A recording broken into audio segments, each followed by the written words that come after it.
খলিফাতুল মুসলিমিন উমরের পক্ষ থেকে গভর্নরের কাছে পত্র। আবার লেখা আছে পত্রের ভিতরে যা আছে, এই 2000 স্বর্ণ মুদ্রা সাঈদের জন্য হাদিয়া দিলাম। সাঈদ রাদিয়াল্লাহু তাআলা আনহুর জন্য হাদিয়া। বুঝে দেখলে বলুন তো, যেই জিনিস যাকে হাদিয়া দেয় ওই জিনিসের মালিক কে হয়ে যায়? যার জন্য হাদিয়া দেয় সেই সেটার মালিক হয়ে যায়। সাঈদ রাদিয়াল্লাহু তাআলা আনহু যখনই মাত্র পত্র খুললেন, পাঠ করলেন, পাঠ করার সঙ্গে সঙ্গে তিনি একটা আওয়াজ দিলেন, ইন্না লিল্লাহি ওয়া ইন্না ইলাইহি রাজিউন, ইন্না লিল্লাহি ওয়া ইন্না ইলাইহি রাজিউন। এই শব্দটা কখন আমরা উচ্চারণ করি? সুখ সংবাদ, দুঃসংবাদের সময়। সাঈদ রাদিয়াল্লাহু তাআলা আনহুর স্ত্রী জিজ্ঞাসা করেন, স্বামী ঘটনা কি? আকুতিলা উমর, ও প্রাণের স্বামী সাঈদ, পত্র আসলো, পত্র পাঠ করতেছেন, কিন্তু আপনি ইন্না লিল্লাহি ওয়া ইন্না ইলাইহি রাজিউন এইটা কেন পাঠ করলেন? কেন্দ্রীয় সরকার প্রধান খলিফাতুল মুসলিমিন উমর কি শহীদ হয়ে গেছেন নাকি? সাঈদ রাদিয়াল্লাহু তাআলা আনহু বলেন, না না, উমর রাদিয়াল্লাহু তাআলা আনহু শহীদ হয়ে যায় নাই। সাঈদ রাদিয়াল্লাহু তাআলা আনহু বললেন, বালিল আমরু আযমু মিন যালিকা। সাঈদ রাদিয়াল্লাহু তাআলা আনহু বলেন, বিবি খলিফাতুল মুসলিমিন উমর শহীদ হয়ে যাইলে যেই পরিমাণ ক্ষতি হবে তার চেয়ে ভয়ঙ্কর বিষয়। হযরত সাঈদ রাদিয়াল্লাহু তাআলা আনহুর স্ত্রী জিজ্ঞাসা করেন, আকুতিলাল মুসলিমুনা ফি মারিকা, ও স্বামী তাহলে কি কোনো যুদ্ধের ভিতরে মুসলিম সেনাবাহিনী সবাই কি শহীদ হয়ে গেছেন? সাঈদ রাদিয়াল্লাহু তাআলা আনহু বলেন, না না বিবি, তা নয়, বরং ঘটনা হলো ওমর রাদিয়াল্লাহু তাআলা আনহুর পক্ষ থেকে আমি সাঈদের জন্য 2000 স্বর্ণ মুদ্রা আশরাফি হাদিয়া দিয়েছেন। ও স্ত্রী, উদখিরাত আলাইয়া দুনিয়া লিহালাকাতি আখিরাতি, উদখিরাত আলাইয়া দুনিয়া লিহালাকাতি আখিরাতি। ও স্ত্রী, কেন্দ্রীয় সরকার প্রধান উমর রাদিয়াল্লাহু তাআলা আনহু আমার জন্য 2000 স্বর্ণ মুদ্রা হাদিয়া দিয়েছে। ও বিবি, এটা তো দুনিয়া, এটা তো দুনিয়া, এটা তো দুনিয়া, এটা তো দুনিয়া। আমি চাই না আমার ঘরের ভিতরে এই দুনিয়া থাকবে, এই দুনিয়ার কারণে না জানি আমার আখিরাত নষ্ট হয়ে যায়। সাঈদ রাদিয়াল্লাহু তাআলা আনহু বলেন, বিবি হাদিয়া দিয়েছেন আমাকে, এটার মালিক আমি, আমার পক্ষ থেকে নির্দেশ, আমার এই হাদিয়াটা আমার জনগণের জন্য আমি সাঈদের পক্ষ থেকে হাদিয়া দিয়ে দিলাম। বলেন আল্লাহু আকবার, আরে জুড়ে বলেন আল্লাহু আকবার। গভর্নর কেন্দ্রীয় সরকারের পক্ষ থেকে 2000 স্বর্ণ মুদ্রা হাদিয়া পাই, ওই হাদিয়া জনগণের জন্য হাদিয়া দিয়ে দেয়। আর আমার দেশের সরকার প্রধান, আমার দেশের আমরা কামরারা জনগণের বুকে ছুরি মাইরা, জনগণের বুকে লাথি মাইরা, জনগণের পেট ফাইরা, জনগণের রক্ত থেকে চক্ষু থেকে রক্ত হইয়া নিয়া তারা পেট ভর্তি করে। বুঝে থাকলে বলুন তো, তাদের ভিতরে শিক্ষা আছে কিন্তু কোরআনের শিক্ষা না থাকার কারণে ওই জমানার ভিতরে প্রাদেশিক ওই জমানার ভিতরে প্রাতিষ্ঠানিকভাবে তারা এমএসসি পাস করে নাই, তারা ডিগ্রি পাস করে নাই, তারা মাস্টার্স কমপ্লিট করে নাই, তারা বড় বড় ভার্সিটি থেকে শিক্ষা অর্জন করে নাই। তাদের ভিতরে ফিজিক্স ছিল না, কেমিস্ট্রি ছিল না, বায়োলজি ছিল না, আর সায়েন্স কোনো বিজ্ঞান ছিল না, কিন্তু তাদের কলমের ভিতরে কোরআনের শিক্ষা ছিল। এই জন্য কোরআনের শিক্ষা থাকার কারণে নিজেকে সবসময় অভাবী মনে করতেন, গরিব মনে করতেন। আমি সাঈদ রাদিয়াল্লাহু তাআলা আনহু বলেন, বিবি আমি তো হইলাম এই এলাকার জন্য একটা চাকর, আমার কাছে আমানত, খবরদার খবরদার আমার কাছে আমার মাধ্যমে যদি 1 পয়সার খেয়ানত হয়ে যায় আমি সাঈদ তো আল্লাহর দরবার থেকে মুক্তি পাবো না। وَإِذْ يَرْفَعُ إِبْرَاهِيمُ الْقَوَاعِدَ مِنَ الْبَيْتِ وَإِذْ يَرْفَعُ إِبْرَاهِيمُ الْقَوَاعِدَ مِنَ الْبَيْتِ وَإِسْمَاعِيلُ رَبَّنَا تَقَبَّلْ مِنَّا إِنَّكَ أَنْتَ السَّمِيعُ الدُّعَاء। আল্লাহ পাক রব্বুল আলামিনকে বলেন, আল্লাহ আমি তো ইব্রাহিম খলিলুল্লাহ, আমি তোমার ঘর নির্মাণ করলাম, আমার ছেলে ইসমাইল জবিহুল্লাহ আমার সহযোগী, তুমি আল্লাহ ঘর বানাইলাম বাইতুল্লাহ, এখন কিয়ামত পর্যন্ত এই ঘরকে আবাদ করবে আল্লাহ, কিয়ামত পর্যন্ত এই ঘর যেন আবাদ করতে পারে, এই জন্য তোমার কাছে ফরিয়াদ আল্লাহ। চারটি দায়িত্ব দিয়া, চার কোয়ালিটি দিয়া রব্বুল আলামিন আপনি এমন একজন নবী পাঠাইবেন, রসুল পাঠাইবেন, যেই রসুলের দায়িত্ব হবে চারটি। আওয়াজ দেন, কয়টি দায়িত্ব? দোয়া কে করেছেন? ইব্রাহিম খলিলুল্লাহ। ইব্রাহিম খলিলুল্লাহ আল্লাহ পাকের কাছে দোয়া করছেন, আল্লাহ তোমার ঘর বাইতুল্লাহর পুনর্নির্মাণ করলাম, আমি জানি আমার নবুয়ত কিয়ামত পর্যন্ত বহাল থাকবে না, আমার ছেলে ইসমাইল জবিহুল্লাহ তার নবুয়ত কিয়ামত পর্যন্ত বহাল থাকবে না, আমরাও দুনিয়াতে কিয়ামত পর্যন্ত থাকবো না। ও রব্বুল আলামিন, আমার পক্ষ থেকে তোমার কাছে একটা আবদার, আমার বংশের ভিতর থেকে আল্লাহ চারটি দায়িত্ব দিয়া সর্বকালের সর্বশ্রেষ্ঠ মহামানব মুহাম্মদুর রাসূলুল্লাহ বলেন না সাল্লাল্লাহু আলাইহি ওয়াসাল্লাম, জুড়ে বলেন সাল্লাল্লাহু আলাইহি ওয়াসাল্লাম। আল্লাহ চারটি দায়িত্ব দিবেন। আল্লাহ পাক রব্বুল আলামিনের কাছে ইব্রাহিম খলিলুল্লাহ মুনাজাত করেছেন। রব্বুল আলামিন বলেন, ইব্রাহিম আমি আল্লাহ তোমাকে নির্দেশ দিলাম, বানাইলা বাইতুল্লাহ, তুমি হইলা খলিলুল্লাহ, তোমার ছেলে ইসমাইল জবিহুল্লাহ, তোমরা মিলে আমি আল্লাহর কাছে মুনাজাত করেছো আমার ঘর যেন কিয়ামত পর্যন্ত আবাদ করতে পারে। ইব্রাহিম দোয়া করতে দেরি করেছো, আমি আল্লাহ তাআলা তোমার দোয়া মঞ্জুর করতে দেরি করলাম না। জোরে বলেন না সুবহানাল্লাহ। আল্লাহ রব্বুল আলামিন বললেন, ইব্রাহিম তোমার দোয়া কবুল করে নিলাম। রব্বানা ওয়াবআত ফীহিম রাসূলাম মিনহুম ইয়াতলু আলাইহিম আয়াতিক ওয়া ইউআল্লিমুহুমুল কিতাব ওয়াল হিকমা ওয়া ইউযাক্কিহিম। আল্লাহ তোমার কাছে ফরিয়াদ, চারটা দায়িত্ব তাকে দিবা, তার কর্মসূচি হবে কয়টি? আওয়াজ দেন, কয় কর্মসূচি? ইব্রাহিম খলিলুল্লাহ বলেন, আল্লাহ যেই নবী পাঠাইবেন সেই নবীর কর্মসূচি হবে চারটি। এক নম্বর কর্মসূচি, ইয়াতলু আলাইহিম আয়াতিক।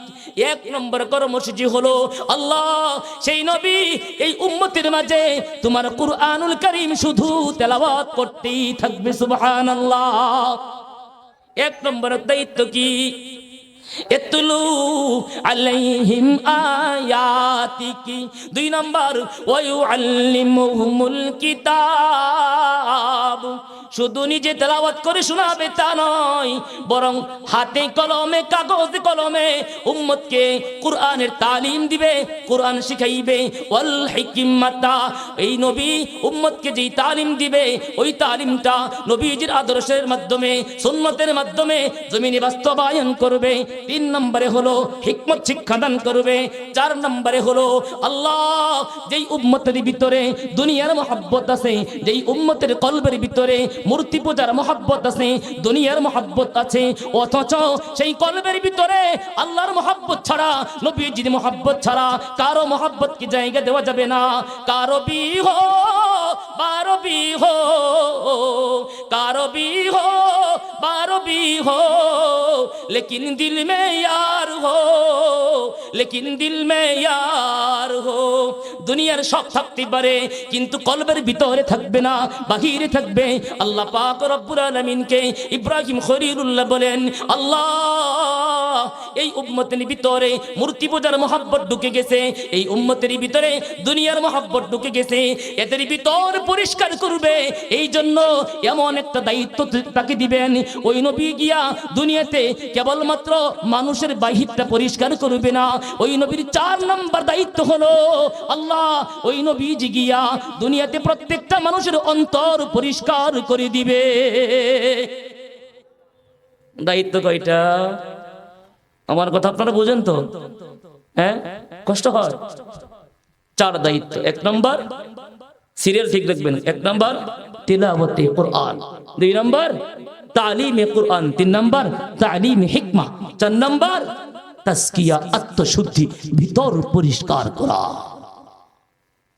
আল্লাহ দোয়া কবুল করছে কি করছে না? দোয়া কবুল করছে না করছে না? হ্যাঁ, ইব্রাহিম নবীর সিরিয়াল হলো প্রথমে তালিমে তিলাওয়াতে কোরআন, 2 নম্বর তালিমে কোরআন, 3 নম্বর তালিমে হিকমা, 4 নম্বর আত্মশুদ্ধি তাজকিয়া। এটা হলো ইব্রাহিম নবীর আল্লাহর কাছে মুনাজাতের সিরিয়াল।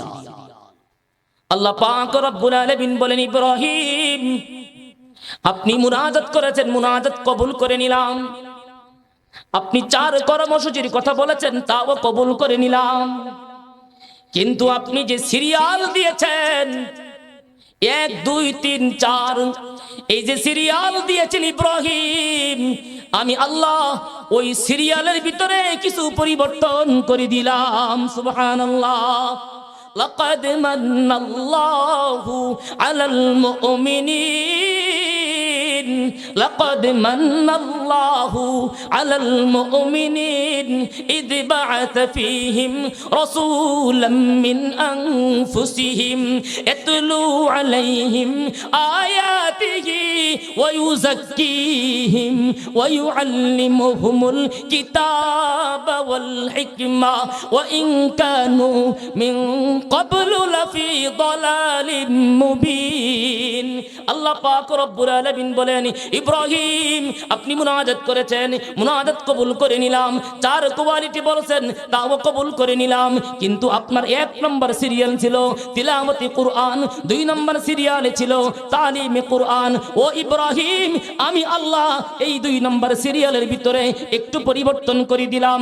আপনার মুনাজাতের ভিতরে 4 নম্বর সিরিয়ালে ছিল মানুষের ভিতর পরিষ্কার করার দায়িত্ব। আল্লাহ পাক রব্বুল আলামিন বলেন, ইব্রাহিম আপনি যেই জিনিসটাকে 4th নম্বরে রেখে দিয়েছেন, আমি আল্লাহ শুধুমাত্র ওই 4 নম্বরটাকে 2 নম্বরে নিয়ে নিলাম। 4 নম্বরটাকে ভিতর পরিষ্কার করবে, মানুষের কলবের ভিতরে আল্লাহ পাকের মহব্বত থাকবে, মানুষের কলবের ভিতরে আল্লাহ পাকের ইশক মহব্বত থাকবে। আমি এতটুকু চাই, এই জন্য আমি আল্লাহ তোমার মুনাজাত কবুল করে নিলাম, তোমার দোয়া কবুল করে নিলাম, তোমার 4 কর্মসূচি আবদান করেছো তাও কবুল করে নিলাম। কিন্তু শুধুমাত্র আমি আল্লাহ তোমার সিরিয়ালের ভিতরে একটু পরিবর্তন করে দিলাম। কি পরিবর্তন করলেন আল্লাহ রব্বুল আলামিন বলেন, 4 নম্বরে ছিল তোমার কর্মসূচি মানুষের আত্মশুদ্ধি করা। রব্বুল আলামিন বলেন, না না, আমি আল্লাহ ওই 4 নম্বরের কর্মসূচি 2 নম্বরে নিয়ে নিলাম। রব্বুল আলামিন বলেন, 2 নম্বরে কেন নিলাম? আল্লাহ পাক রব্বুল আলামিন বলেন, 2 নম্বরে নেওয়ার কারণ হলো আল্লাহ পাক রব্বুল আলামিন বলেন, একটা মানুষের পক্ষে কখনো সম্ভব হবে না ভিতর পরিষ্কার করা, আত্মশুদ্ধি করা কখনো সম্ভব হবে না। আল্লাহ পাক রব্বুল আলামিন বলেন, তোমার সিরিয়ালে ছিল 1 নম্বরে তিলাওয়াতে কোরআন, আমি আল্লাহ 1 নম্বরে তিলাওয়াতে কোরআন রেখে দিলাম। কারণ কি? আল্লাহ পাক রব্বুল আলামিন বলেন, যদি কোনো ব্যক্তি কুরআনুল কারীম তেলাওয়াত করতে পারে, আল্লাহ পাক রব্বুল আলামিন বলেন, কুরআনুল কারীমের তেলাওয়াতের মাধ্যমে ওই মানুষটার ভিতর থেকে গুনাহগুলি ধুয়ে মুছে পরিষ্কার হয়ে যায়।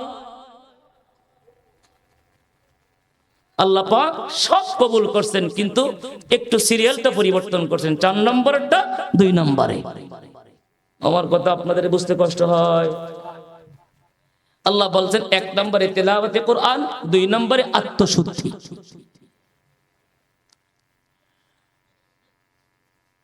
عن عبد الله بن عمر رضي الله تعالى عنهما قال قال رسول الله صلى الله عليه وسلم إن هذه القلوب تصدأ كما يصدأ الحديد إذا أصابه الماء قيل يا رسول الله وما جلاؤها قال كثرة ذكر الموت وتلاوة القرآن। আব্দুল্লাহ ইবনে উমর রাদিয়াল্লাহু তাআলা আনহু থেকে বর্ণিত, নবীজি সাল্লাল্লাহু আলাইহি ওয়াসাল্লাম বলেন, ও দুনিয়ার মানুষ, এই যে তোমাদের ভিতরে একটা কলব আছে, এই কলবের ভিতরে কিন্তু মরিচিকা লেগে যায়। যেমন একটা লোহা পানিতে লাগলে পানির কারণে লোহাটা মরিচিকা লেগে যায়, রাসূলুল্লাহ সাল্লাল্লাহু আলাইহি সাল্লাম বলেন, ঠিক তেমনি ভাবে বান্দা তোমাদের কলবের ভিতরে গুনার মরিচিকা লেগে যায়। ও দুনিয়ার মানুষ, লোহা পরিষ্কার করার জন্য কত অত্যাধুনিক পদ্ধতি আছে। রাসূলুল্লাহ সাল্লাল্লাহু আলাইহি ওয়াসাল্লাম বলেন, তোমাদের অন্তর পরিষ্কার করার জন্য দুনিয়ার কোনো মেডিসিন দিয়ে পারবা না, সাবান দিয়ে পারবা না, বিভিন্ন রকমের পাউডার দিয়ে পারবা না। নবীজি সাল্লাল্লাহু আলাইহি সাল্লাম বলেন, অন্তরকে গুনাহ মুক্ত করতে হলে আল্লাহ পাক রব্বুল আলামিন তোমাদের জন্য দুইটা মেডিসিন দিয়েছেন। এক নম্বরে হলো কাসরাতু যিকিরিল মাউত, বেশি বেশি মৃত্যুকে স্মরণ করা, বেশি বেশি মৃত্যুকে স্মরণ করা। দুই নম্বরে হলো ওয়া তিলাওয়াতুল কুরআন, দুই নম্বরে হলো কুরআনুল কারীম তেলাওয়াত করা। নবীজি সাল্লাল্লাহু আলাইহি সাল্লাম বলেন, যদি কোনো ব্যক্তি কুরআনুল কারীম তেলাওয়াত করতে পারে, এই ব্যক্তি তেলাওয়াত করার কারণে তার ভিতরটা অন্তরটা পরিষ্কার হয়ে যায়। কুরআনুল কারীম ভিতর পরিষ্কার করার সবচেয়ে কার্যকরী মহৌষধ, বুঝছেন তো? কুরআনুল কারীমের তেলাওয়াতের মাধ্যমে মানুষের ভিতরে বিপ্লব ঘটে যায়। অনেক ঘটনাই তো আপনারা জানেন। হযরত ওমর ফারুক রাদিয়াল্লাহু তাআলা আনহুর বিপ্লব ঘটেছে শুধু তেলাওয়াতে কুরআনের মাধ্যমে, ঠিক না? হ্যাঁ, মক্কা নগরীতে একজন বড় লিডার ছিল, তুফাইল ইবনে আমর আদ-দাউসি, দাউস গোত্রের বড় লিডার। তার বসবাসের জায়গা ছিল একেবারে আরব উপদ্বীপের সমতল ভূমিতে। এলাকার নাম ছিল তিহামা, মক্কা থেকে বেশ দূরে। এখন না বর্তমান সময়ে, অত্যাধুনিক সময়, নেটওয়ার্কের মাধ্যমে সারা পৃথিবীতে আমরা বিচরণ করতে পারি। যখন নেটওয়ার্কের ব্যবস্থা ছিল না, এক ঘর থেকে আরেক ঘরে খবর নেওয়ার কোনো ব্যবস্থা ছিল না। ১৫০০ বছর পূর্বে ওই জমানায় তো কোনো নেটওয়ার্ক ছিল না। তুফাইল অত্যন্ত বড় একজন লিডার ছিল, কাফির। শুধু লিডার ছিল তা নয়, অত্যন্ত দানবীর ছিলেন। অনেক মেহমানদারি করতেন। তার ঘর থেকে কখনো চুলার আগুন নিভত না, মানুষ শুধু খালি তার ঘরে গিয়ে খানা খাইত। পাশাপাশি তিনি ছিলেন একজন জগৎ বিখ্যাত নাম করা কবি, পণ্ডিত, সাহিত্যিক একজন মানুষ, সাহিত্যিক তুফাইল ইবনে আমর। এই সাহিত্যিক মানুষ মক্কার এই তিহামাত থেকে বাইতুল্লাহ শরীফ আসছে তওয়াফ করার জন্য। কিসের জন্য ভাই? কিসের জন্য? তওয়াফ করার জন্য। তো তুফাইল মক্কাতে আসার সাথে সাথে বুঝতে পারলো মক্কা নগরীতে একটা স্নায়ু যুদ্ধ চলতেছে। একদিকে মক্কার মুশরিকরা পৌত্তলিকতার দাওয়াত দেয়, আরেকদিকে মুহাম্মদ ইবনে আব্দুল্লাহ তিনি তাওহীদের দাওয়াত দেয়। সুবহানাল্লাহ। এই খবর আগে তুফাইলের কাছে ছিল না। তিনি তো অনেক দূর বসবাস করেন, তার তো জানা ছিল না। তুফাইল তো লিডার মানুষ, যেই মাত্র মক্কা নগরীতে প্রবেশ করছে, আবু জাহেল সরকারের নেতৃস্থানীয় লোক তুফাইলকে উষ্ণ অভ্যর্থনা জানিয়েছে।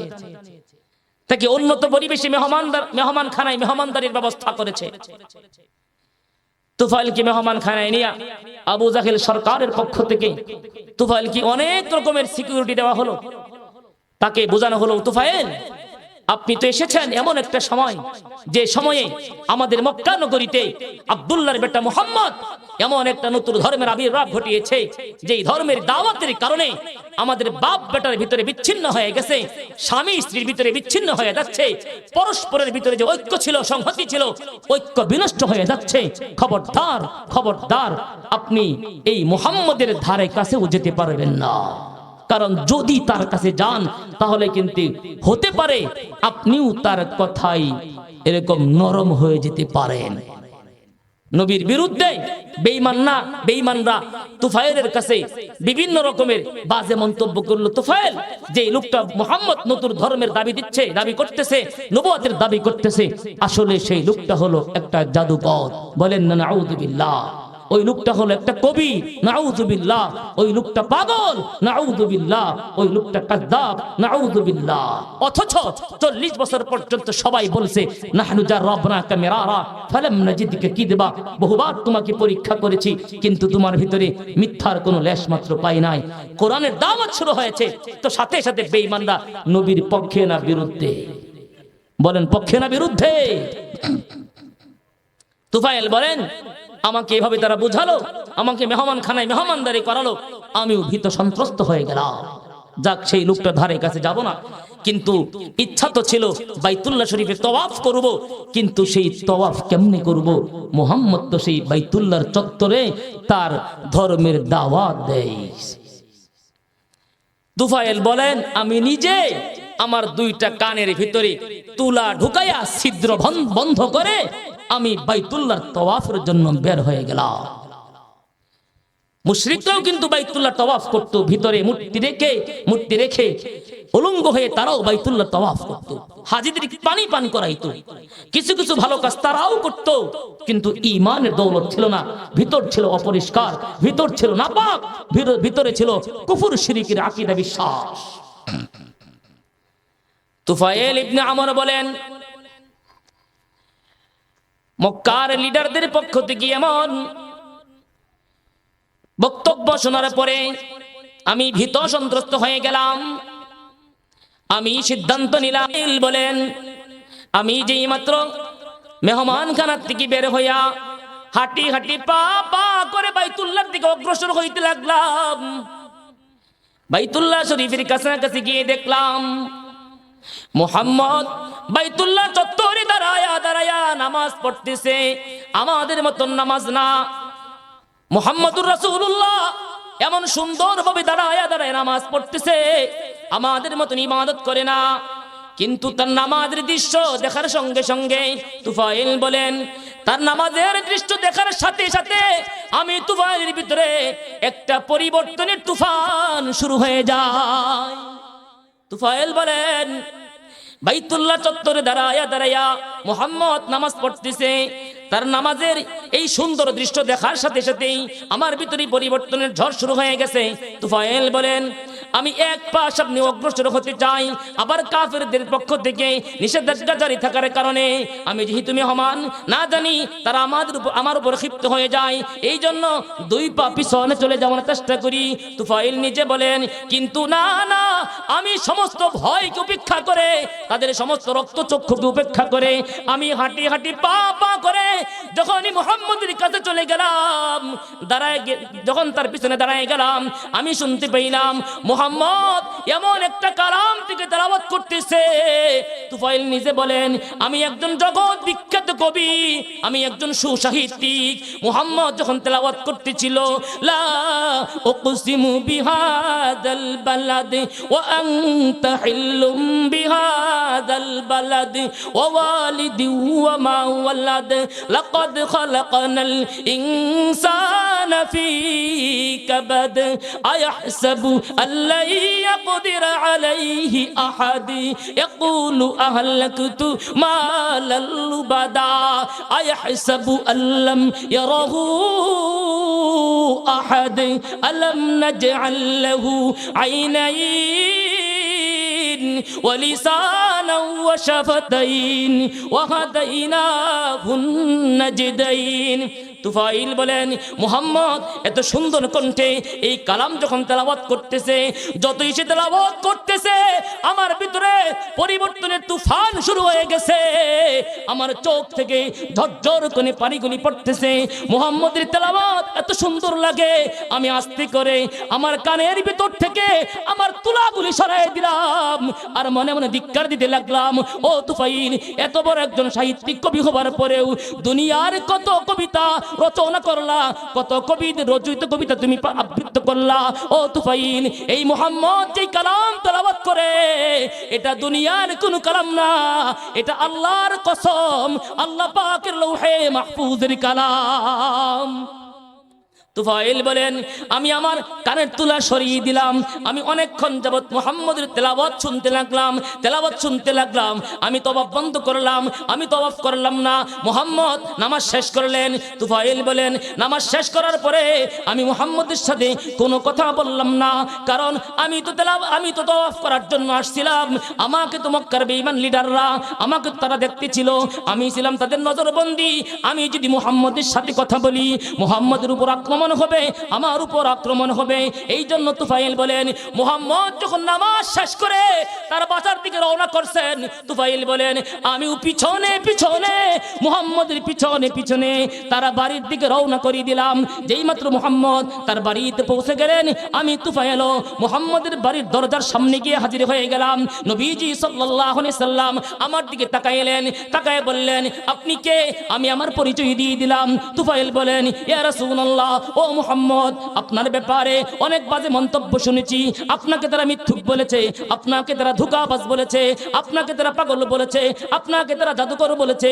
ও মুহাম্মদ, কিন্তু আপনার জবান থেকে যেই কালামের তেলাওয়াত শুনলাম, আল্লাহর কসম এটা তো মানব রচিত কোনো কালাম না। আপনি বলুন তো আপনার কি দাওয়াত, আপনার কি বক্তব্য?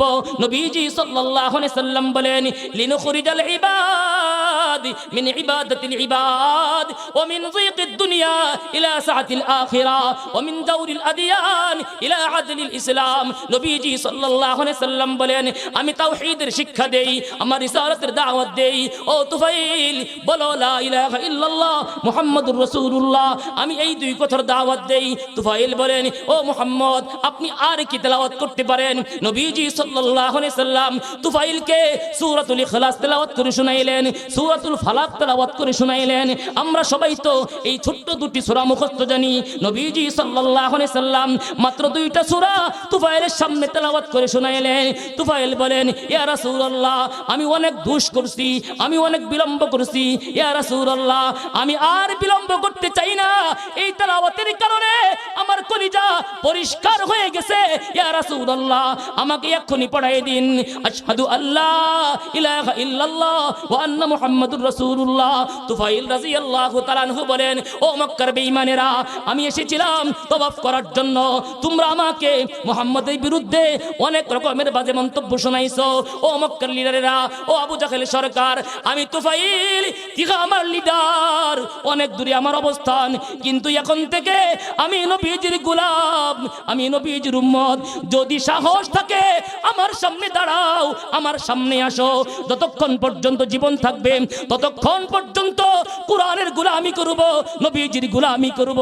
আমার জীবন থাকতে কোরআনের বিরুদ্ধে, নবীজির বিরুদ্ধে একটা বক্তব্য দিয়া কেউ শান্তিতে মক্কা নগরীতে বসবাস করতে পারবে না। এটা হলো সেই কোরআন। ভিতর পরিষ্কারের জন্য কি লাগবে? কোরআন। কোরআনের শিক্ষা ছাড়া বিকল্প কোনো রাস্তা নাই।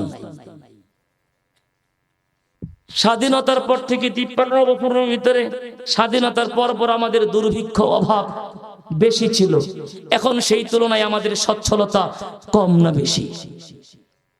বলেন বাবাজিরা, বলেন।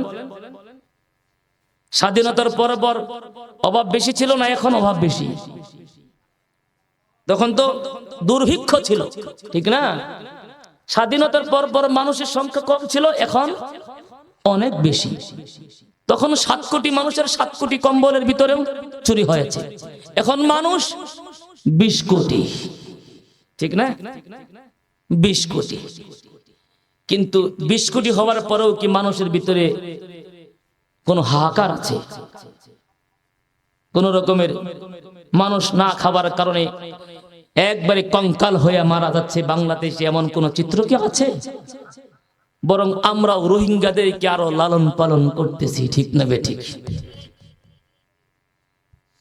সবকিছুর তো উন্নতি হচ্ছে, অর্থনৈতিক উন্নতি হচ্ছে, আমাদের রাস্তাঘাট, বিভিন্ন কালভার্ট, ইন্ডাস্ট্রি, মিল, ফ্যাক্টরি, কারখানা, এগুলির উন্নতি হচ্ছে। এখন শিক্ষিত মানুষের সংখ্যা কম না বেশি? বলুন তো। আগে তো একটা সময় ছিল 2 পাস করা মানুষটা প্রাইমারি স্কুলের টিচার ছিলেন, ঠিক না? 2 পাস করলে একটা মানুষকে সেনাবাহিনীতে জোর করে তখন সৈনিকে চাকরি দিত, ভেগে চলে যাইতো মানুষ কষ্টে, কিন্তু তারপরও জোর করে নিয়ে যেত। এখন এসএসসি পাস করার পরেও 10 লক্ষ 15 লক্ষ টাকা দিলেও সেই চাকরি মেলে না। 2 পাস করে তখন মানুষ 5ম শ্রেণী পর্যন্ত পড়াইছে, আর এখন মাস্টার্স কমপ্লিট করছে এমন বেকার ছাত্র ছাত্রীদের সংখ্যা বাংলাদেশে কম না বেশি? তাহলে শিক্ষার সংখ্যাও বাড়ছে। শিক্ষিত মানুষ যদি শিক্ষিত হয় আর তার ভিতরে অভাব অনটন না থাকে, এই 2টা জিনিস যদি একটা মানুষের কাছে থাকে, তাহলে সেই মানুষটা আর কোনো অন্যায় করতে পারে না। অভাব থাকলে মানুষ বিভিন্ন রকমের অনৈতিক কাজে জড়িয়ে যায়, মানুষ মূর্খ থাকলে অনৈতিক কাজে জড়িয়ে যায়। কিন্তু শিক্ষিত মানুষও বাড়ছে, শিক্ষার হারও বাড়ছে, আমাদের অর্থনৈতিক দিন দিন উন্নতি হচ্ছে। আওয়াজ দিয়ে বলুন তো, কিন্তু আমাদের চারিত্রিক অধঃপতন হচ্ছে না চারিত্রিক উন্নতি হচ্ছে? আওয়াজ দেন। আমাদের সমাজ থেকে, আমাদের রাষ্ট্র থেকে ঘুষ, সুদ, দুর্নীতি, টেন্ডারবাজি, হামলা মামলা, এই রকমের আত্মসাৎ, চুরি, বাটপারি, সিটারি, এগুলো বাড়ছে না কমছে? আওয়াজ দেন। বাড়ছে না কমছে? শিক্ষিত মানুষের সংখ্যা বাড়ছে, তাহলে চুরি বাড়ছে কেমনে? শিক্ষিত মানুষের সংখ্যা বাড়ছে, তাহলে ডাকাতের সংখ্যা বাড়লো কেমনে? শিক্ষিত মানুষের সংখ্যা বাড়ছে, তাহলে ছিনতাইকারীর সংখ্যা বাড়লো কেমনে? শিক্ষিত মানুষের সংখ্যা বাড়ছে, তাহলে দেশের সম্পদ আত্মসাৎ করে এমন মানুষের সংখ্যা বাড়লো কেন? আমার প্রশ্নগুলি যৌক্তিক না অযৌক্তিক? বলেন, এই ব্যথাগুলি আমাদের অন্তরে আছে না নাই? এই প্রশ্নগুলির উত্তর বোঝার জন্য আগে আরেকটা এক্সাম্পল আপনারা বুঝেন। আপনাদের এই রাস্তা দিয়ে যদি একটা গাড়ি একজন ড্রাইভারে ড্রাইভ করে, ধরুন গাড়িটা পাজারো, ধরেন কথার কথা গাড়িটার দাম 1 কোটি টাকা। যিনি ড্রাইভ করতেছেন ড্রাইভার, ওনার অভিজ্ঞতা মাশাআল্লাহ 20 বছর, গাড়ির লাইসেন্স আছে, ড্রাইভারেরও ড্রাইভিং লাইসেন্স আছে, ইঞ্জিন ভালো, সব ভালো, বডিও ভালো, রাস্তা দিয়ে চলতেছে। কিন্তু এই গাড়িটার ভিতরে ব্রেক নাই। বলুন তো আওয়াজ দিয়া, এই ব্রেক ছাড়া গাড়ি যতই সে উন্নত কারখানার থেকে এসে তাকে তৈরি করা হোক, ব্রেক নাই। ড্রাইভার যতই অভিজ্ঞ হোক, যতই তার ইঞ্জিন ভালো হোক, বলুন তো বুঝে থাকলে, ব্রেক না থাকার কারণে এই ড্রাইভারের গাড়িটা আপনাদের এলাকার রাস্তায় কি চলতে দিবেন? বুঝমান মানুষ বুঝে থাকলে বলুন, ব্রেক নাই এই গাড়ি কি এলাকার রাস্তাঘাটে চলতে পারবে? কারণ এই ব্রেকহীন গাড়ি যদি এলাকার রাস্তা দিয়ে চলে, শুধু ড্রাইভারের একা ক্ষতি হবে তা নয়, গাড়ির মালিকের একা ক্ষতি হবে তা নয়, বরং পথচারীর জীবনের সংখ্যা আছে। রাস্তার দুপাশে অনেক বাসাবাড়ি ধ্বংস হয়ে যাওয়ার সমূহ সম্ভাবনা আছে, অনেক ব্যবসা প্রতিষ্ঠান, দোকানপাট আছে, সেগুলি ধ্বংস হওয়ার সম্ভাবনা আছে না নাই? সুতরাং কোন বিবেকবান মানুষ, কোন বিচক্ষণ বুদ্ধিমান মানুষ দামি গাড়ি হওয়ার সত্ত্বেও তার ভিতরে ব্রেক না থাকার কারণে এই গাড়িটাকে এই রাস্তা দিয়ে চলতে দেয় না, এটাকে ন্যায় না অন্যায়? ন্যায়, এটা বুদ্ধিমানের কাজ। ব্রেক না থাকার পরেও যদি সেই গাড়িটা এলাকা দিয়ে চলতে দেয়, তাহলে এলাকার মানুষও বোকা, ড্রাইভারও ডাকাত আর সন্ত্রাস আর বোকা, ঠিক না বেঠে? আজকের এই সমাজের ভিতরে শিক্ষার উন্নতি হচ্ছে, অর্থনৈতিক উন্নতি হচ্ছে, প্রযুক্তির উন্নতি হচ্ছে, আমার দিন দিন সবকিছুতে উন্নতি হচ্ছে, কিন্তু আজকে আমাদের মুসলিম সমাজে আমাদেরকে নিয়ন্ত্রণ করবে যে ব্রেকিং পাওয়ার, সেই ব্রেকিং পাওয়ার আমাদের ভিতরে নাই। ব্রেকিং পাওয়ার না থাকার কারণে আজকে আমাদের চারিত্রিক অধঃপতন এত নিচে চলে গেছে।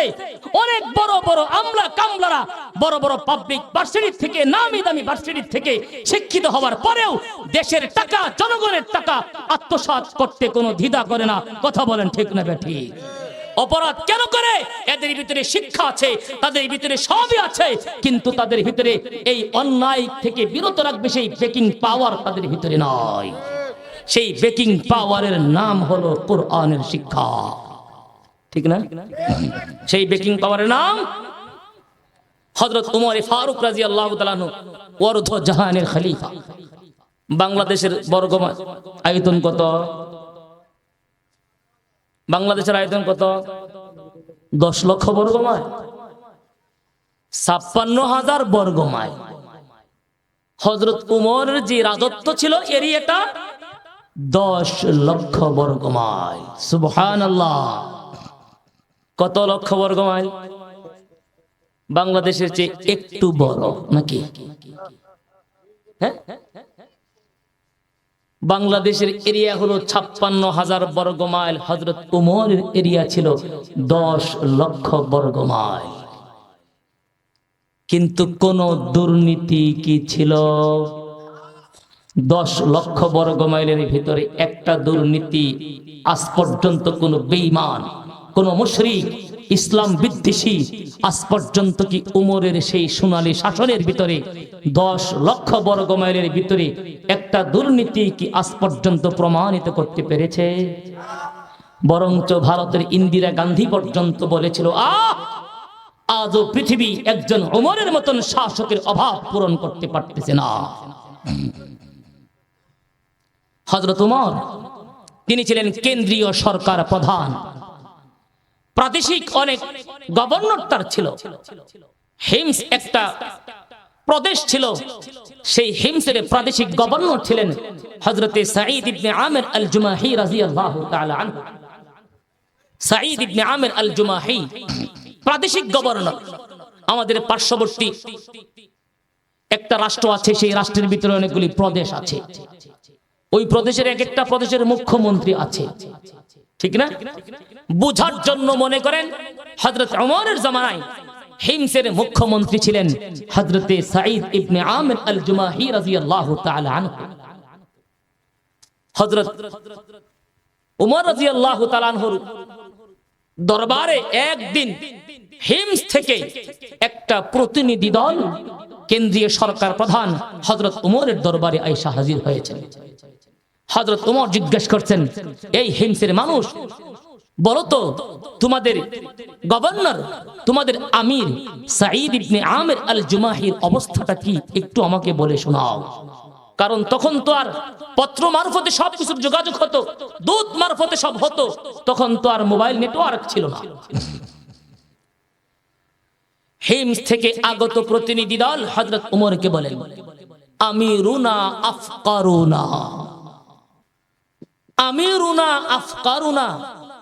প্রতিনিধি দল বলেন, হযরত উমর, আপনি যাকে আমাদের ভিতরে গভর্নর নিযুক্ত করেছেন তিনি হলেন হিমসের ভিতরে সবচেয়ে গরীব একজন মানুষ। সুবহানাল্লাহ।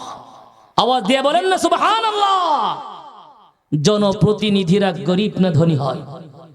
আমাদের এলাকার কথা বলি, আপনাদের এলাকার কথা না। সাধারণত জনপ্রতিনিধিরা, আমলা কামলারা ধনী হয়।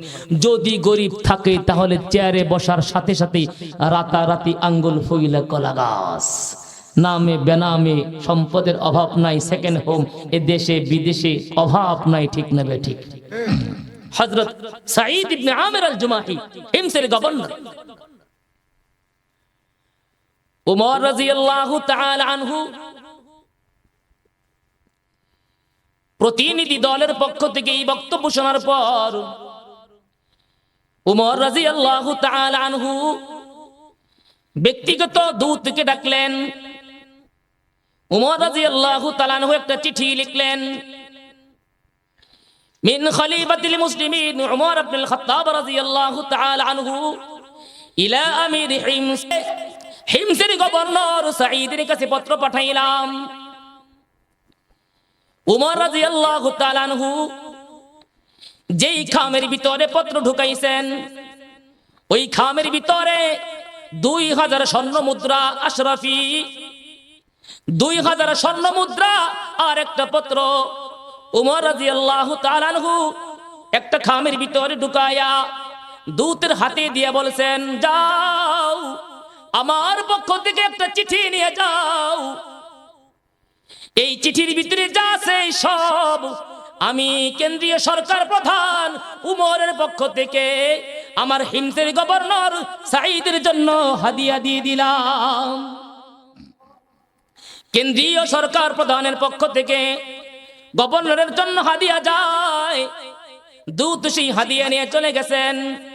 উমর রাদিয়াল্লাহু তাআলা আনহু বলেন, ও দূত, এই হাদিয়া সাঈদের কাছে পেশ করার পরে তুমি একটা জিনিস খুব ভালো করে লক্ষ্য করবা, দেখবা এই পত্র পাওয়ার পর সাঈদ কি করে। পত্র নিয়ে চলে গেলেন। সাঈদ রাদিয়াল্লাহু তাআলা আনহুর কাছে পত্র পৌঁছে দিলেন। পত্র খোলার সঙ্গে সঙ্গে পত্র পাঠ করলেন কেন্দ্রীয় সরকার প্রধান খলিফাতুল মুসলিমিন উমরের পক্ষ থেকে গভর্নরের কাছে পত্র। আবার লেখা আছে পত্রের ভিতরে যা আছে এই 2000 স্বর্ণ মুদ্রা সাঈদের জন্য হাদিয়া দিলাম। সাঈদ রাদিয়াল্লাহু তাআলা আনহুর জন্য হাদিয়া বুঝে দেখলে বলুন তো, যেই জিনিস যাকে হাদিয়া দেয় ওই জিনিসের মালিক কে হয়ে যায়? যার জন্য হাদিয়া দেয় সেই সেটার মালিক হয়ে যায়। সাঈদ রাদিয়াল্লাহু তাআলা আনহু যখনই মাত্র পত্র খুললেন, পাঠ করলেন, পাঠ করার সঙ্গে সঙ্গে তিনি একটা আওয়াজ দিলেন, ইন্না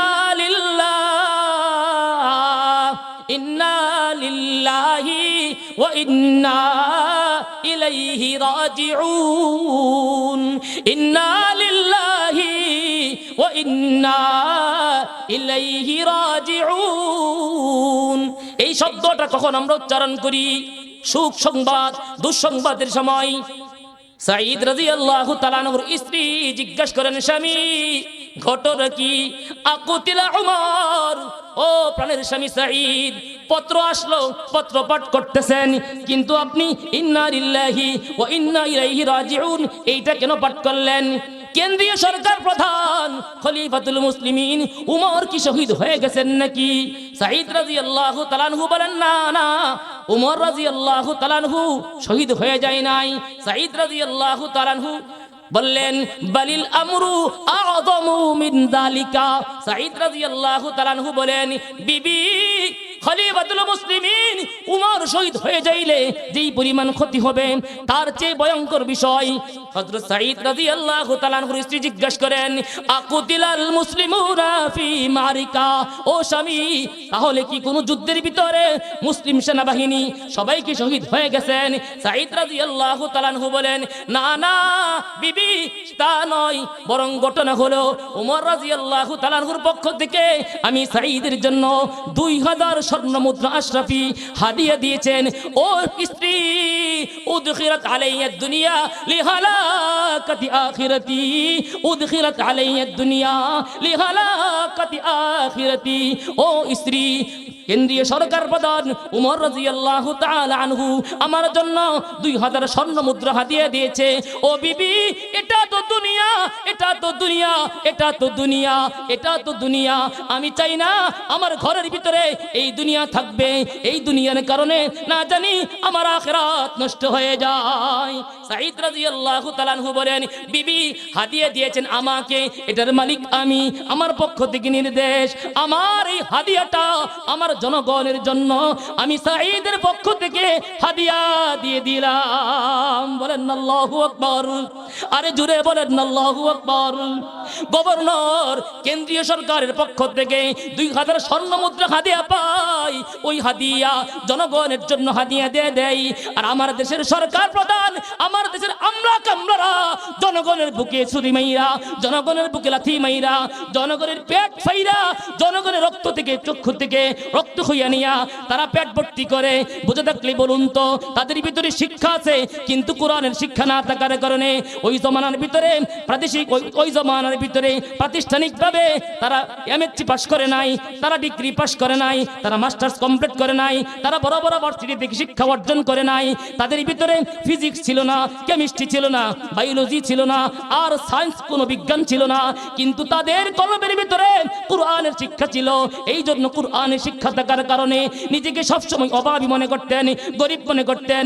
আমি সাঈদ রাদিয়াল্লাহু তাআলা আনহু বলেন, বিবি আমি তো কইলাম এই এলাকার জন্য একটা চাকর আমার কাছে আমানত, খবরদার খবরদার আমার কাছে আমার মাধ্যমে যদি এক পয়সার খেয়ানত হয়ে যায় আমি সাঈদ তো আল্লাহর দরবার থেকে মুক্তি পাবো না।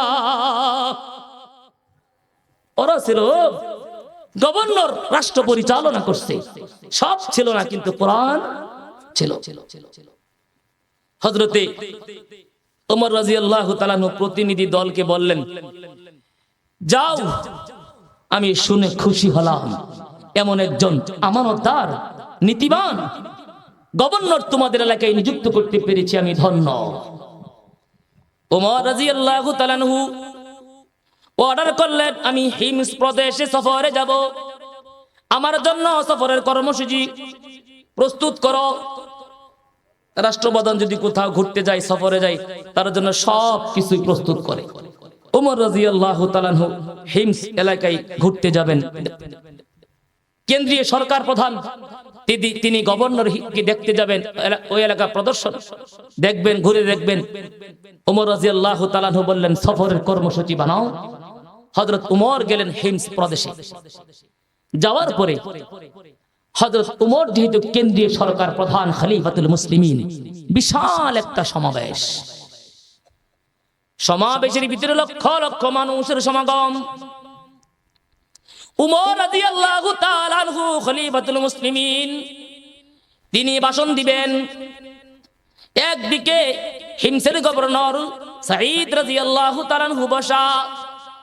ওমর রাদিয়াল্লাহু তাআলা আনহু বলেন, ও হিমসের মানুষ, ও হিমসের জনগণ, যদি সাঈদের বিরুদ্ধে তোমাদের কারো কোনো অভিযোগ থাকে, আমি কেন্দ্রীয় সরকার প্রধান খলিফাতুল মুসলিমিন, আমার কাছে নালিশ করো, তোমাদের সামনে আমি সাঈদের বিচার করতে বিলম্ব করব না। ওমর রাদিয়াল্লাহু তাআলা আনহু এলান করছেন, যদি কোনো অভিযোগ থাকে অভিযোগ করো, আমি ওমর তোমাদের সামনে তার বিচার করে দিব।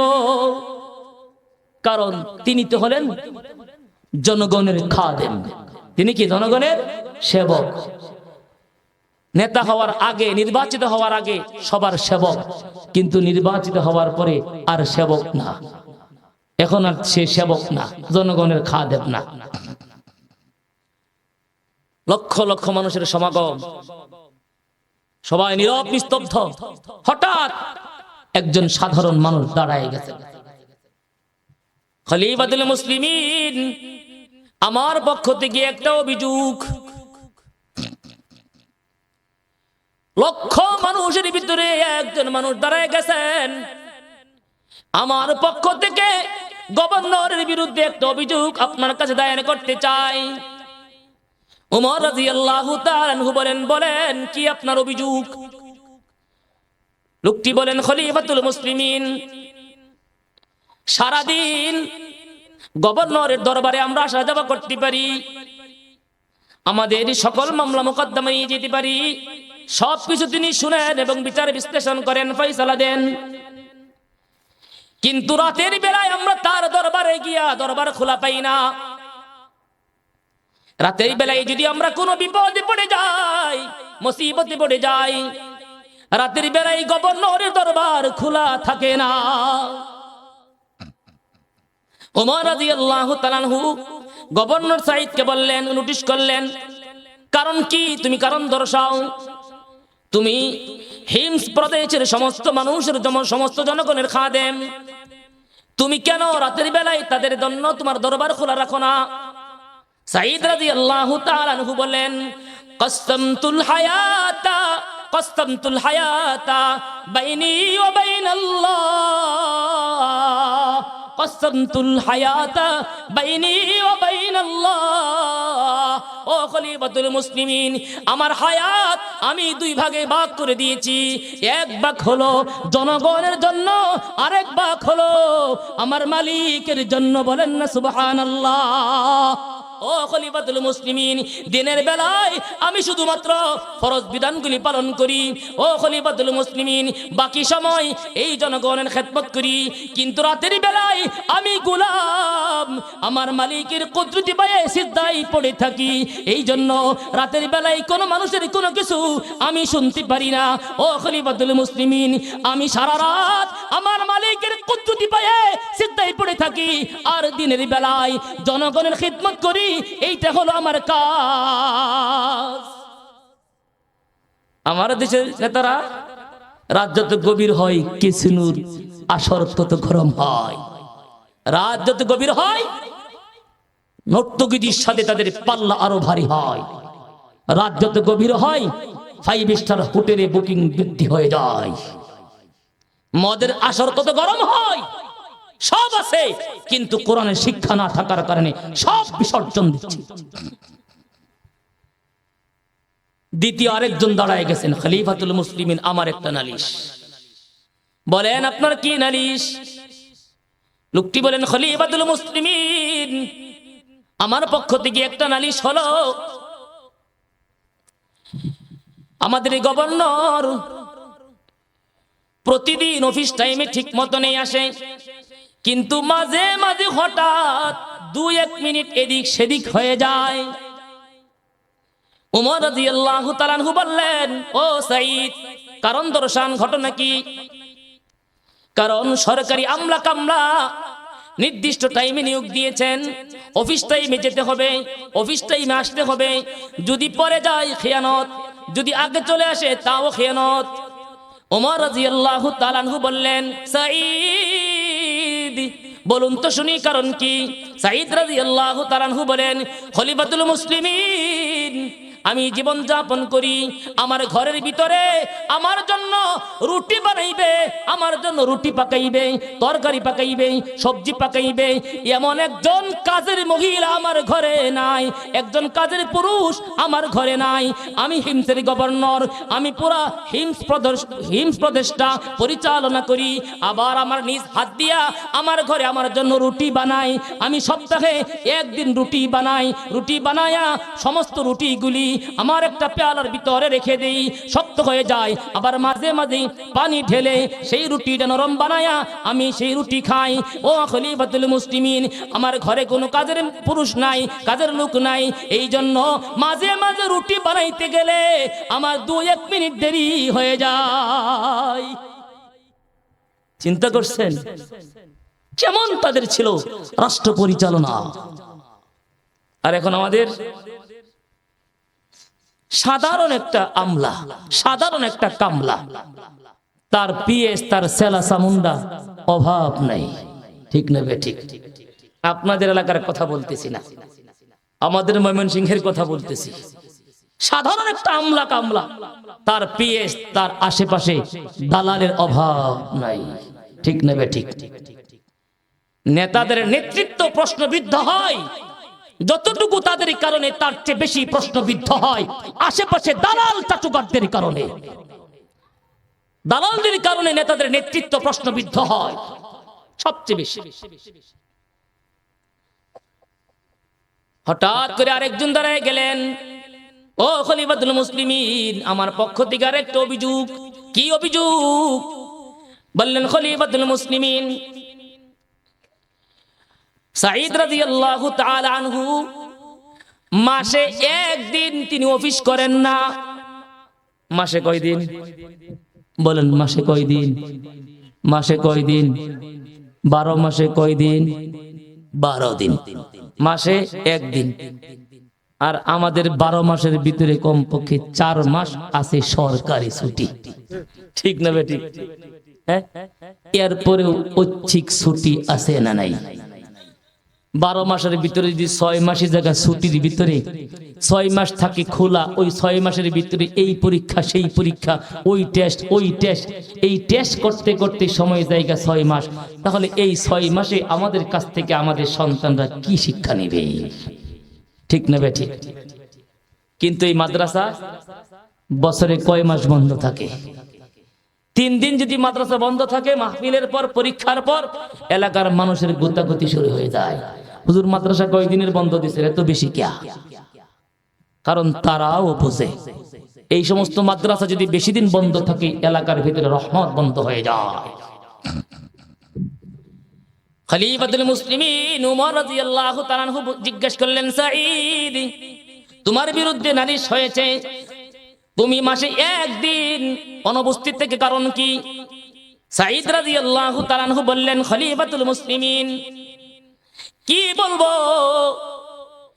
আমি যেই এক জোড়া কাপড় পরিধান করে আমার অফিস করি, আমার যে ড্রেস দিয়ে অফিস করি, এই ড্রেস ব্যতীত দ্বিতীয় কোনো ড্রেস আমার নাই। আমি হিমসের গভর্নর, আমি মুখ্যমন্ত্রী, কিন্তু আমার এক জোড়া কাপড়, এই এক জোড়া কাপড় দিয়া পুরাটা প্রদেশ পরিচালনা করি। আমার এই এক জোড়া কাপড় মাসে একদিন ধৌত করি, যেই দিন পরিষ্কার করি সেই দিন আমি আমার ঘরে থাকি। এই জন্য দ্বিতীয় আর এক জোড়া কাপড় না থাকার কারণে আমি আমার অফিসের ভিতরে অফিস করতে পারি না। চিন্তা করছেন কি ছিল তাদের নীতি, কি ছিল তাদের আদর্শ? এই জন্য নবীজি সাল্লাল্লাহু আলাইহি ওয়াসাল্লাম বলেন, ইন্নাল্লাহ তাআলা ইয়ারফাউ বিহাযাল কিতাবি আকওয়ামান ওয়া ইয়াযউ বিহি আখারিন। নবীজি সাল্লাল্লাহু আলাইহি ওয়াসাল্লাম বলেন, এই কুরআনের মাধ্যমে এক দলের সম্মান বৃদ্ধি হয়, এক দলের সম্মান বৃদ্ধি হয়ে যায়। এক দলকে আল্লাহ পাক রব্বুল আলামিন কুরআনের কারণে মর্যাদাবান বানায়, আরেক দলকে কুরআনের কারণে আল্লাহ পাক রব্বুল আলামিন লাঞ্ছিত করেন। ওরা কারা? নবীজি সাল্লাল্লাহু আলাইহি ওয়াসাল্লাম বলেন, যারা কুরআনকে নেতা বানায়, যারা কুরআনের কর্মী হয়ে যায়, তারা আল্লাহর কাছে দামি হয়ে যায়। আর যারা কুরআনকে পিছনে রাখে, নিজে কুরআনের ইমাম হয়ে যায়, কুরআনের আইন মানতে রাজি না, কুরআনের কথা তারা মানতে রাজি না, কুরআনের আইন মানবে মসজিদের ভিতরে, কুরআনের আইন মানবে মাদ্রাসার ভিতরে, কিন্তু সমাজের ভিতরে, রাষ্ট্রের ভিতরে কুরআনের আইন মানতে রাজি না, কুরআনের আইন বাস্তবায়ন করতেও চাই না। নবীজি সাল্লাল্লাহু আলাইহি সাল্লাম বলেন, এরা দুনিয়ার দৃষ্টিতে অনেক সম্পদশালী হতে পারে, অনেক ক্ষমতাসীন হতে পারে, অনেক কিছুর মালিক হতে পারে। রব্বুল আলামিন বলেন, এরা আল্লাহর দৃষ্টিতে সবচেয়ে নিকৃষ্ট, সবচেয়ে নিকৃষ্ট, সবচেয়ে উৎকৃষ্ট কারা? নবীজি সাল্লাল্লাহু আলাইহি সাল্লাম বলেন, খায়রুকুম মান তাআল্লামাল কুরআন ওয়া আল্লামা। নবীজি সাল্লাল্লাহু আলাইহি সাল্লাম বলেন, যারা কুরআন নিজে শিখে অন্যদেরকে শিখায়, নবী বলেন তারাই সবচেয়ে উৎকৃষ্ট, তাদেরকে ছাড়া উৎকৃষ্ট অন্য কোনো মানুষ হতে পারে না। আরেক হাদিস নবীজি বলেন, যারা তাদেরকে অনুসরণ করে তারাও উৎকৃষ্ট। আলহামদুলিল্লাহ, 1 ঘন্টা হয়ে গেছে, 12টা বাজে, অনেক ঠান্ডা। আপনারা অনেকক্ষণ আলোচনা শুনছেন, আমি অনেক ক্লান্ত ছিলাম, অসুস্থ ছিলাম, এখন অনেক ভিতরে ঠান্ডা, অনেক কষ্ট হচ্ছে। আপনাদের সামনে কোরআনের আজমত, কোরআনের গুরুত্ব, যে কোরআন না থাকার কারণে মানুষ কি পরিমাণ ধ্বংস হয়, এবং কোরআন না থাকার কারণে আজকে আমাদের সমাজের অধঃপতন, আমাদের ব্যক্তি জীবন অধঃপতন, আমার সামাজিক জীবন অধঃপতন, আমার রাষ্ট্রীয় জীবন অধঃপতন, একমাত্র কারণ কোরআনকে অবহেলা করার কারণে। যে ব্যক্তি, যে সমাজ, যেই দল কোরআনকে সর্বোচ্চ সম্মান দিবে, রব্বুল আলামিন বলেছেন, আমি ওয়াদা করলাম তাদেরকে আমি আল্লাহ উভয় জগতে সর্বোচ্চ সম্মান দান করব। সুবহানাল্লাহ। আল্লাহ পাক রব্বুল আলামিন আমাদেরকে কোরআনের পরিপূর্ণ সম্মান, ইজ্জত করার তৌফিক দান করুন। কোরআন শিখবো, কোরআন শিখাবো, যারা কোরআন শিখে, যারা শিখায়, তাদেরকে মুহাব্বত করব। শেষ একটা হাদিস আপনাদের কাছে বলে বিদায় নেব। ওমর রাদিয়াল্লাহু তাআলা থেকে রওয়ায়াত, قال رسول الله صلى الله عليه وسلم قال رسول الله صلى الله عليه وسلم إن من عباد الله لأناسا إن من عباد الله لأناسا ما هم بأنبياء ولا شهداء يغبطهم الأنبياء والشهداء يوم القيامة بمكانهم من الله قالوا يا رسول الله من هم أخبرنا قال رسول الله صلى الله عليه وسلم هم قوم تحابوا بروح الله وفي قراءة تحابوا بروح الله على غير أرحام بينهم ولا أموال يتعاطونها فوالله إن وجوههم لنور وإنهم لعلى نور لا يخافون إذا خاف الناس ولا يحزنون إذا حزن الناس নবীজি সাল্লাল্লাহু আলাইহি সাল্লাম থেকে বর্ণিত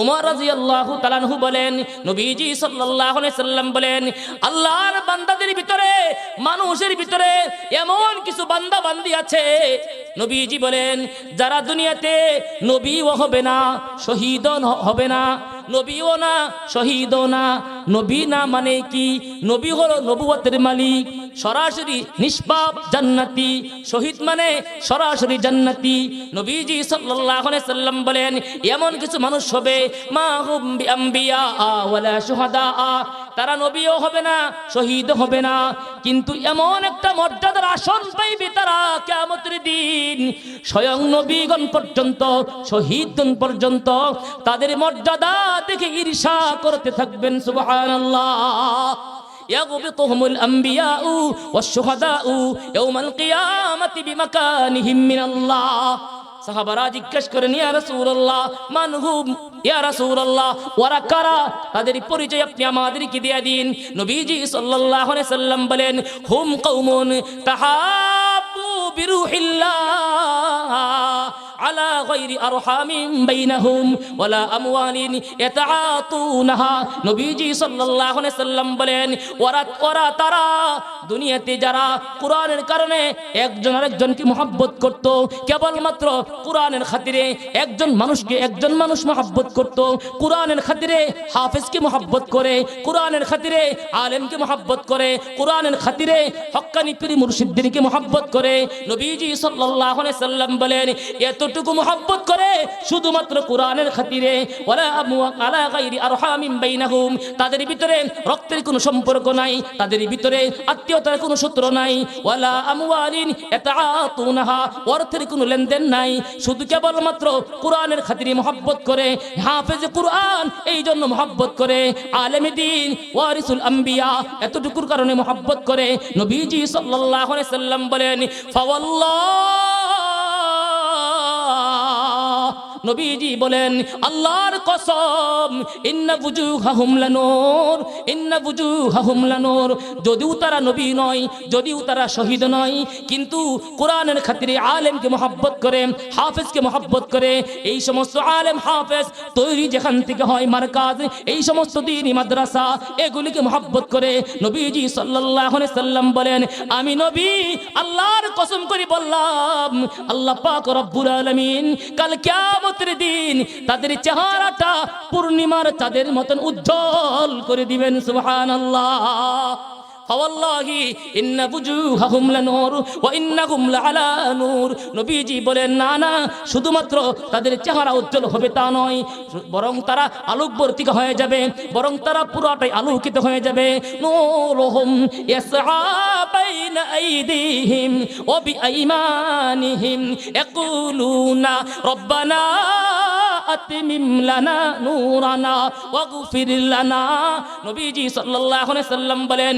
তাদের পুরাটা নূরানি হয়ে যাবে আল্লাহ পাক রব্বুল আলামিন বলেন এমন নূর হবে নূর তাদের সামনে চলতে থাকবে ডানে চলতে থাকবে বামে চলতে থাকবে আল্লাহ পাক রব্বুল আলামিনকে বলবেন ওগো মালিক আমাদের এই নূরকে পরিপূর্ণ করে দিন আমাদেরকে maaf করে দিন আমাদেরকে জান্নাত পর্যন্ত আপনি পৌঁছে দিন আল্লাহ পাক রব্বুল আলামিন বলবেন যাও আমি আল্লাহ তোমাদেরকে নূরানি বানিয়ে দিলাম যাও আমি আল্লাহ তোমাদেরকে maaf করে দিলাম লা ইয়াখাফুন ইযা খাফান নাস যেই দিন মানুষগুলি ভীত সন্ত্রস্ত থাকবে নবীজি বলেন এই সমস্ত মানুষগুলি ওই কিয়ামতের দিন ভীত সন্ত্রস্ত থাকবে না ওয়ালা ইয়াহজানুনা ইযা হাজিনান নাস যেই দিন মানুষগুলি পেরেশান থাকবে টেনশন থাকবে নবীজি বলেন এই মানুষগুলির কোনো টেনশন থাকবে না কারণ তাদের ভিতরে সাহস থাকবে হিম্মত থাকবে হাফেজ না হইলে কি হইছে আলেম না হইলে কি হইছে নবী না হইলে কি হইছে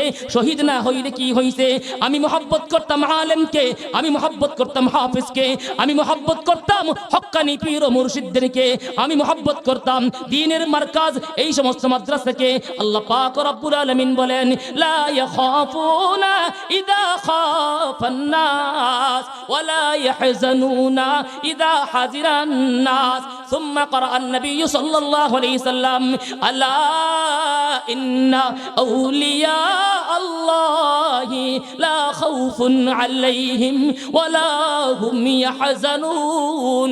নবীজি সাল্লাল্লাহু আলাইহি সাল্লাম বলেন, যারা শুধুমাত্র কোরআনের খাতিরে একজন আরেকজনকে মহব্বত করলো, এতটুকু মহব্বতের কারণে আমার আল্লাহ তাকে ওলি বানায় নাই। সুবহানাল্লাহ।